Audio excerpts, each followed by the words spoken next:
समुपस्थित हमारे प्रिय बंधुगण, ये जो मनुष्य शरीर मिला है ये बहुत ही दुर्लभ है। 84 लाख योनियां मानी गई शास्त्रों में। तो जब प्राणी हर योनि में भ्रमण करता करता करता जब उसका अंतिम जन्म होता है तब उसको मनुष्य शरीर मिलता है। ये बहुत ही दुर्लभ शरीर है। दूसरे जितनी भी योनियां हैं पशु पक्षी आदि, इनके पास बुद्धि नहीं, ये केवल भोग योनियां है। ये अपने आप को केवल वहां सुख दुख का अनुभव करते रहते हैं। और ये जो मनुष्य योनि है ये सबसे दुर्लभ है, क्योंकि भगवान ने हमको बुद्धि, ये बुद्धि और किसी के पास नहीं है, किसी मनुष्य के पास नहीं है। तो इस बुद्धि का उपयोग हम दो प्रकार से कर सकते हैं। इसको हम सकारात्मक यदि सोचें तो अच्छे आविष्कार कर सकते हैं, और इसी को नकारात्मक की ओर ले जाएंगे तो हम संसार को विनाश की ओर ले जाएंगे। आप देखिए, जो व्यक्ति सकारात्मक रहता है, सकारात्मक सोचता है, वो काम भी अच्छे करता है। अच्छे काम करता है तो वो पुरस्कृत भी होता है। जब हमारी बुद्धि में नकारात्मकता आ जाती है तब हम काम बुरे करते हैं। जो बुरे काम करते हैं तो उसका फल भी भोगना पड़ता है। तो आप देखिए, मनुष्य के पास यह विशेषता है कि उसके पास धर्म है और किसी के पास धर्म नहीं, मजहब है ना। तो ये मनुष्य के पास है। तो ये धर्म हमको क्या सिखाता है? वो सिखाता है कि ये करो, ये मत करो। हर जगह ये बात है, बता दे कि ये करना चाहिए, ये नहीं करना चाहिए। तो जो शास्त्र ने कह दिया कि ये करो, उसको करने से धर्म होता है। धर्म का मतलब पुण्य होता है, पुण्य का फल होता है सुख। शास्त्रों ने मना कर दिया कि ये मत करो, उसको करने से पाप होता है, पाप का फल होता है दुख। जो व्यक्ति सुख चाहता है उसको क्या करना पड़ेगा? पुण्य करना पड़ेगा। पुण्य कैसे होगा? सत्कर्म से होगा। सत्कर्म किसे कहते हैं? ये बात हमारे शास्त्र बताएंगे। जो हमारे वेद शास्त्र बताते हैं वही सत्कर्म। तो आप देखिए, जब ये मनुष्य मरता है जब बहुत ज्यादा पीड़ा होती है। एक बिच्छू किसी को काटे कितना कष्ट होता है। सोचिए, एक सैकड़ों बिच्छू एक साथ काटे, उसमें कितनी पीड़ा होगी। उससे भी ज्यादा पीड़ा होती है जब मौत आती है, मृत्यु आती है, उससे ज्यादा पीड़ा होती है। इसलिए कोई मरना नहीं चाहता संसार, कोई मरना नहीं चाहता। छोटी से छोटी चींटी गिर जाएगी, उसको भी अगर से पीछे से टच करेंगे कोई भागेगा। क्यों? कोई मरना नहीं चाहती। हर व्यक्ति जीना चाहता है। क्यों जीना चाहता है? क्योंकि उसको सुख चाहिए, दुख नहीं चाहिए। तो वास्तविक सुख किससे मिलता है? जब हम धर्म के अनुसार अपना जीवन यापन करते हैं। और जब मृत्यु आती है, मरने के बाद सबको कहीं कहीं जाना पड़ेगा। जो है सबने बताया है कि मरने के बाद कहीं जाना पड़ेगा, तो वहां का भी प्रबंध करना पड़ेगा। जब मौत आती है तो जिसने पाप किया होता है, यमदूत आते हैं उसको लेने के लिए, बड़ी पीड़ा, बड़ा कष्ट के साथ उसको ले जाते हैं। तो संसार में कौन उसका साथ देता है? प्राणी इस लोक से जाता है तो उसका साथ कौन देता है? अब देखिए, एक श्लोक है, धनानि भूमौ वशमश्च गोष्ठे भार्या गत्वानि जना श्मशाने देहश्चितायां परलोक मार्गे धर्मानुभो गच्छति जीव एका। जब ये जीव मरकर परलोक में जाता है क्या होता है? जितना भी धन संपत्ति, जितनी धन संपत्ति है सब यहीं की गड़ी की गड़ी रह जाती है। पहले के जमाने में काट देते थे, लॉकर वगैरह होते नहीं था, बैंक होते नहीं थे, अब लॉकर में रख देते हैं। जब प्राणी मरता है तो लॉकर का धन कहाँ जाता है? लॉकर में रहता है। घर में गाड़ा होगा तो वही रह जाएगा। और जो पहले पशु रखते थे, इसके पास जितने ज्यादा पशु होते थे वो सम्मान होता था। अब आजकल गाड़ियां रखते हैं, 4 व्हीलर। तो ये पशु 4 व्हीलर आदि कहाँ रहते हैं? गैरेज में रहते हैं।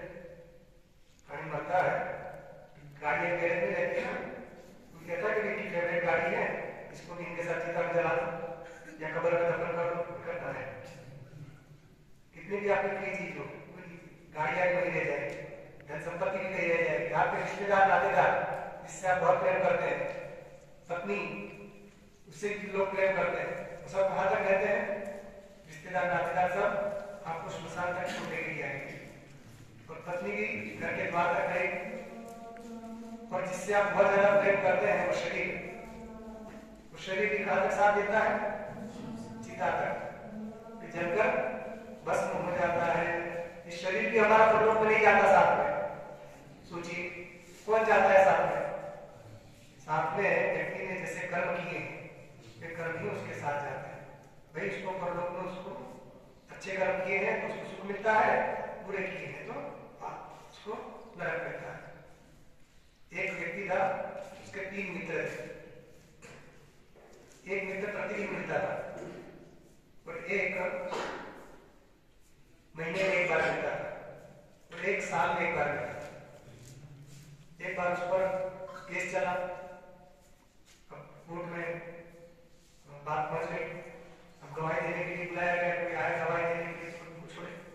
तो उसने अपने एक मित्र से कहा जो प्रतिदिन मिलता था, भैया चलो मुझे कोर्ट में मेरी गवाही दे दो, मुझे छुड़ा दो। तो उसने कहा देखो भैया आप तो तरह के मित्र हैं, कोर्ट पुलिस चक्कर में हम नहीं पड़ता, हमको बड़ा डर लगता है, तो जाते। तो उसने मना कर दिया। दूसरा व्यक्ति था, उससे कहा भैया तुम चलो हमें छुड़ा लो। उसने कहा देखो मैं तुम्हें कोर्ट के दरवाजे तक तो छोड़ सकता हूँ, पर अंदर जाकर मुझे बड़ा डर लगता है, अंदर जाकर मैं छुड़ा नहीं सकता, तुम्हें छोड़ आऊंगा मैं। उससे जाता है। तीसरा मित्र था, उससे कहा भैया तुम मुझे छुड़ा लो, तो सामने एक बार मिलता था। उसने कहा ठीक है चलो। वो गया साथ में, गवाही दी और उसको छुड़ाकर ले आया। ये 3 मित्र कौन से हैं? जो पहला मित्र था वो है धन संपत्ति, जो हमेशा पास में रखते हैं, मगर जब मौत आती है तो एक कोई साथ में नहीं आता है। किसी का साथ गया कोई संपत्ति? अंबानी के जाएंगे तो क्या वो संपत्ति लेके जाएंगे?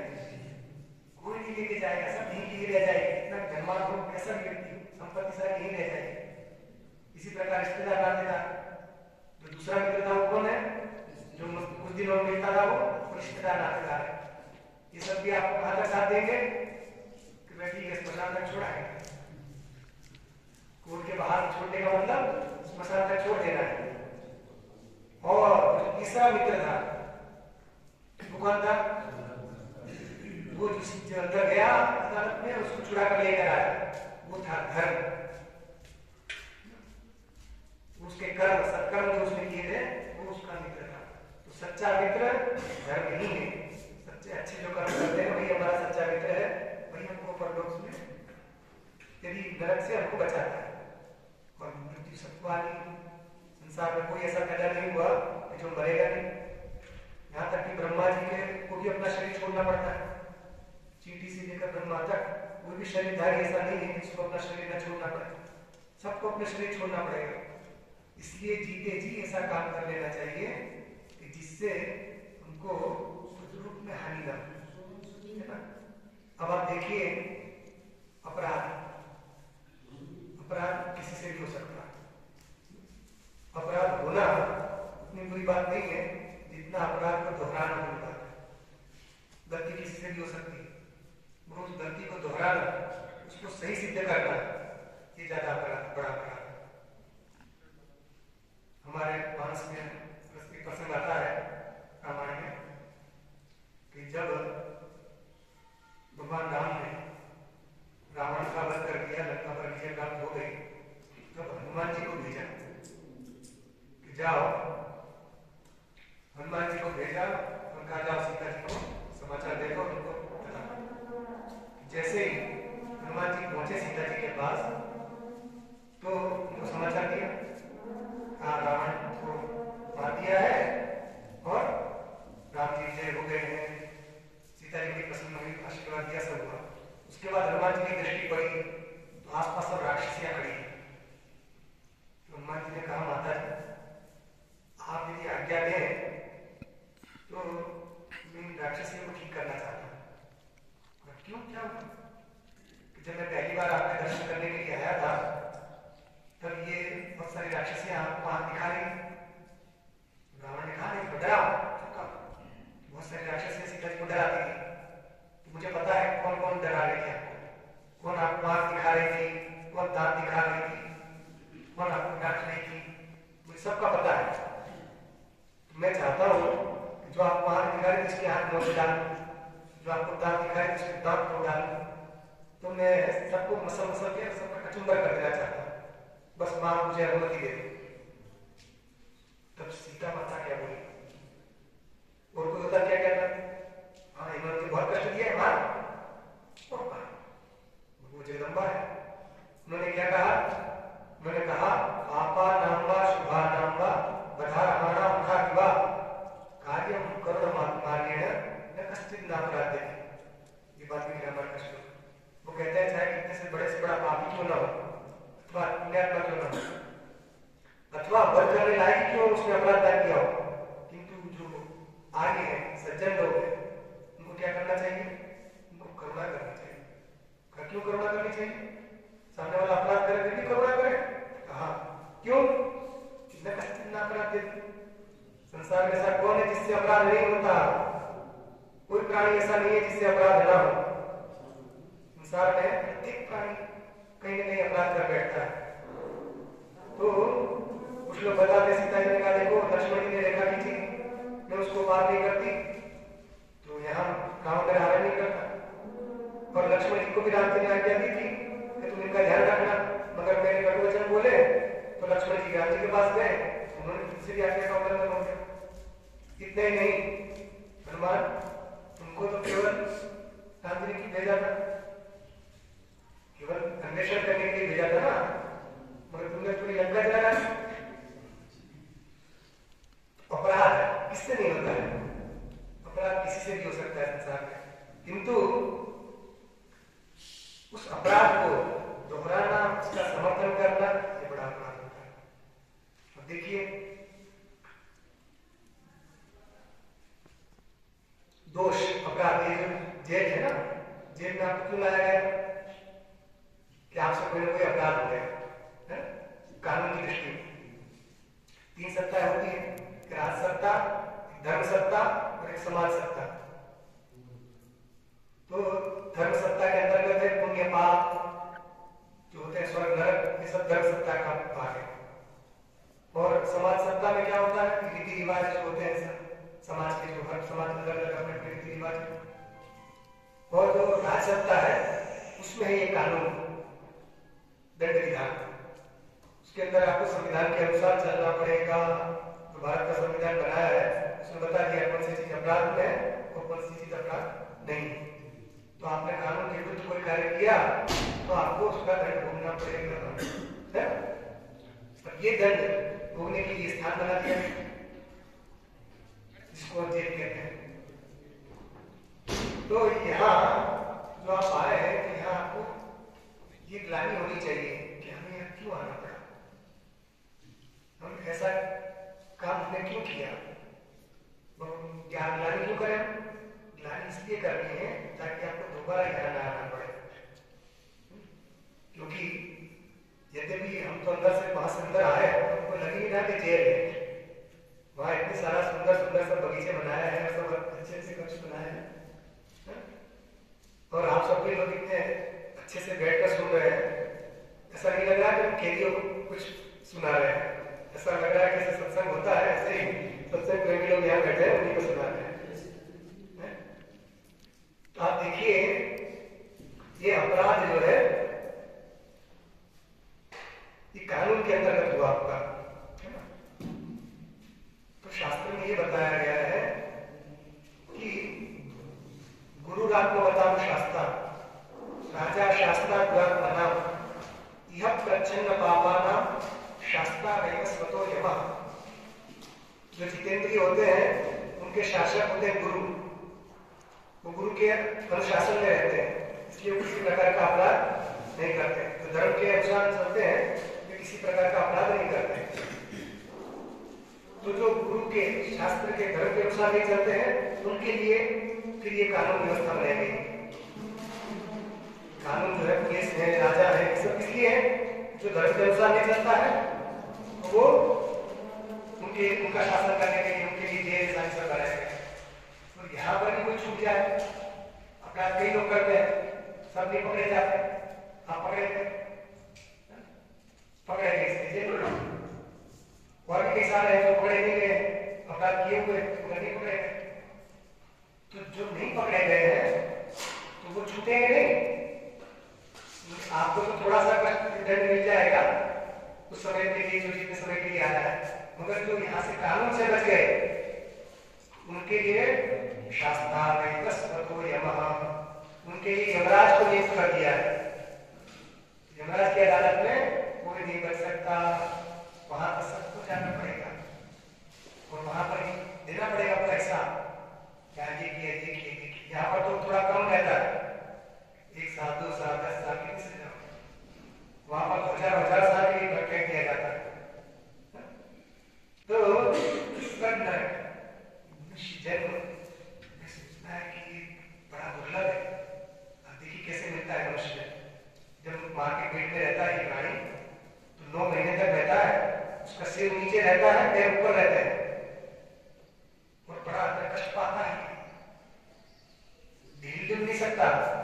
माँ जो खाएगी यदि उसने ज्यादा तीखा खा लिया, ज्यादा कोई ऐसी चीज खा ली तो उसमें कष्ट होता है। घर को मतलब कुछ कह नहीं सकता कि मुझे ये पसंद नहीं है, मत खाओ, भूखना पड़ेगा।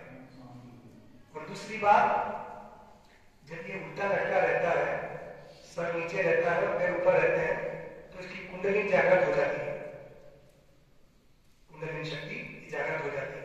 तो इसको अपने पूर्व अनेक जन्मों की याद आती है, पिछले 100 जन्मों की याद इसको आती है कि मैं 100 जन्म पहले क्या क्या बना, उसको दिखाई देता है। मैं कुत्ता भी बना, गधा भी बना, चूहा भी बना, बिल्ली बना, सब दिखाई देता है। फिर घर में वो रोता है, भगवान से प्रार्थना करता है, प्रभु आप मुझे इस नरक से बाहर भेजिए। क्यों? मैंने इतने सारे जन्म हो गए फिर भी मैं इस नरक में पड़ा हूं, मुझे आप इस नरक से बाहर भेजिए। बाहर जाकर क्या करोगे? तो अपराध करोगे? नहीं, मैं बाहर जाकर आपका भजन करूंगा, आपका स्मरण करूंगा, अच्छे काम करूंगा, धर्म कार्य करूंगा। तो भगवान कृपा करके प्रसव वायु को प्रेरित करते हैं। महिला को जब संतान होने वाली तो उसके पहले पेट में दर्द होता है ना, दर्द क्या है? वो भगवान के द्वारा प्रेरित प्रसव वायु से प्रसव वायु है। वो जब भगवान उसको प्रेरित करते हैं कि ये गर्भ से बाहर आता है, बाहर आता है किस लिए भेजा था बाहर? कि अच्छे काम करेगा, अच्छे काम करके मनुष्य जन्म को सार्थक बनाएगा। मगर ये दुष्ट जैसे बाहर आया तो आकर रोने लग जाता है और रोकर मानो कहता है कि मैंने कब कहा, मैंने कब कहा भजन करूंगा, वहां कहीं रोने लगा। तो ऐसे कृतज्ञ बन गए हैं सब। तो हमने जो वचन दिया है परमात्मा को, उसको निभाना चाहिए। परमात्मा को हमने वचन दिया है सब लोगों ने कि हम अच्छे काम करेंगे, बुरे काम से बचेंगे, तो उस वचन को याद करना चाहिए। तो हम केवल उस वचन को याद कराने के लिए यहाँ आए हैं आप सब लोगों को, कि आप सब लोगों ने वचन दिया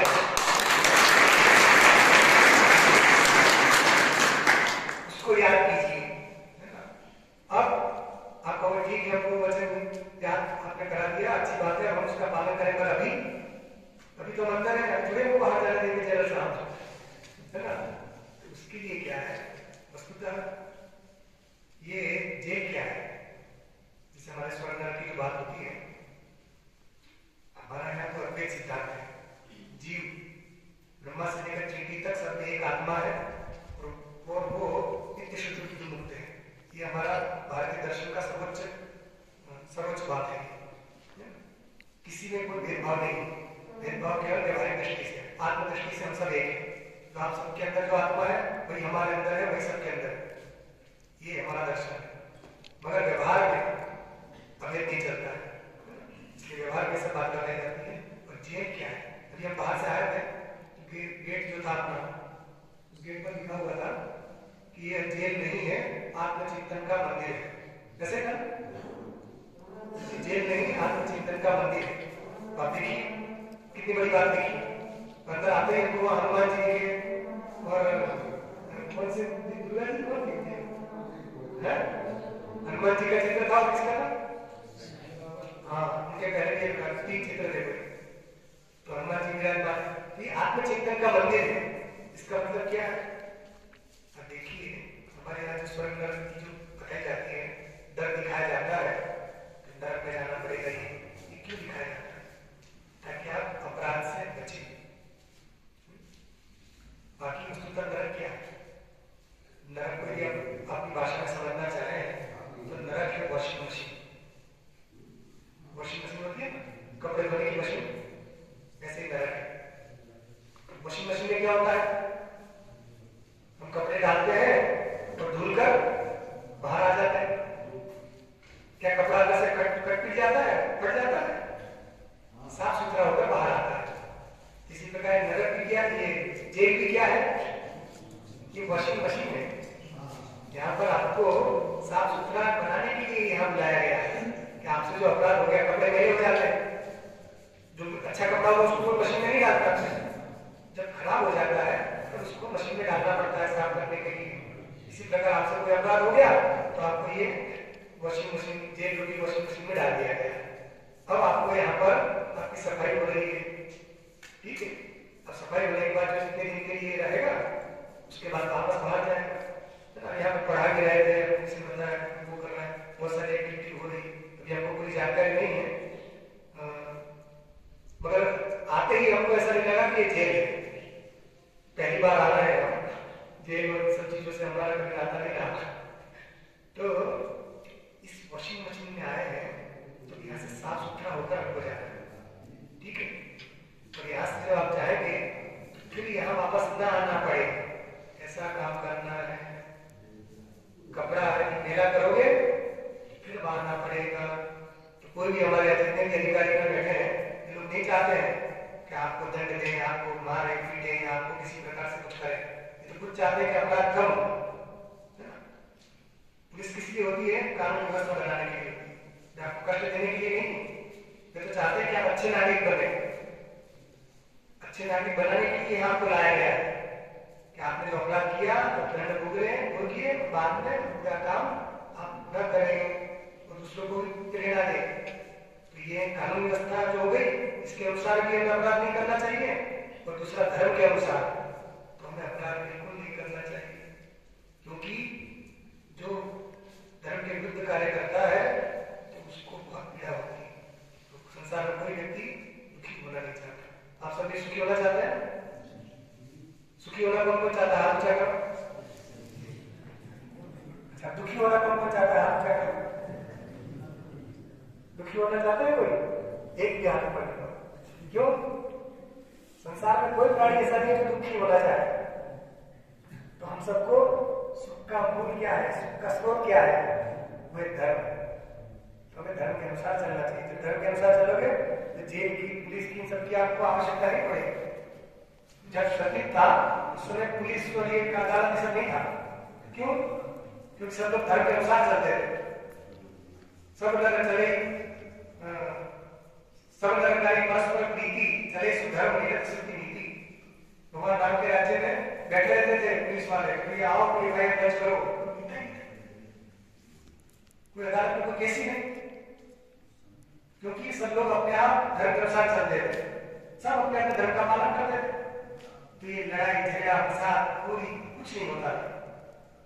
इसलिए जेलें भी नहीं के बराबर थी कुछ जाते। तो हमें ऐसे कर्म करने चाहिए। इसलिए सबका शासक धर्म था।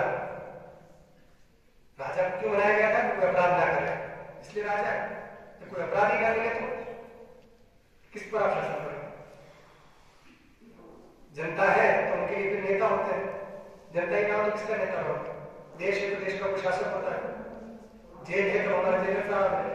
जेल ही नहीं होती किसी जेलर साहब ना होता है। तो ये जितनी चीजें हैं सब सापेक्ष है। तो ये सब लोग केवल आपको सुधारने के लिए यहाँ लाए गए हैं। और आप सब लोग का चेहरा देखकर, आपका व्यवहार देखकर हमें नहीं लग रहा कि आप लोग बड़े खूंखार अपराधी हैं। कैसे कैसे अपराधी हैं? सब प्रकार के हैं। अच्छा, 3 से 2 वाले भी हैं और ड्रग्स वाले भी हैं, मारपीट वाले भी हैं, महिला से संबंधित भी हैं। देखिए आपने कानून में ये सब अपराध किए हैं तो हमको मौका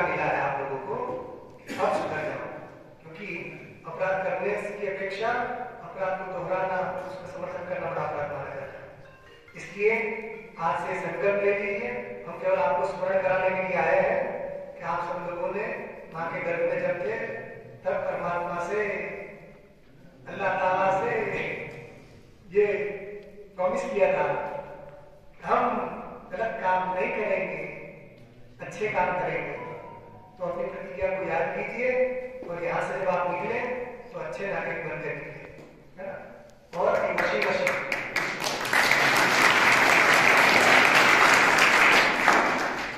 इस वॉशिंग मशीन में जब आए हैं तो यहाँ से आपकी अच्छी सफाई हो जाएगी।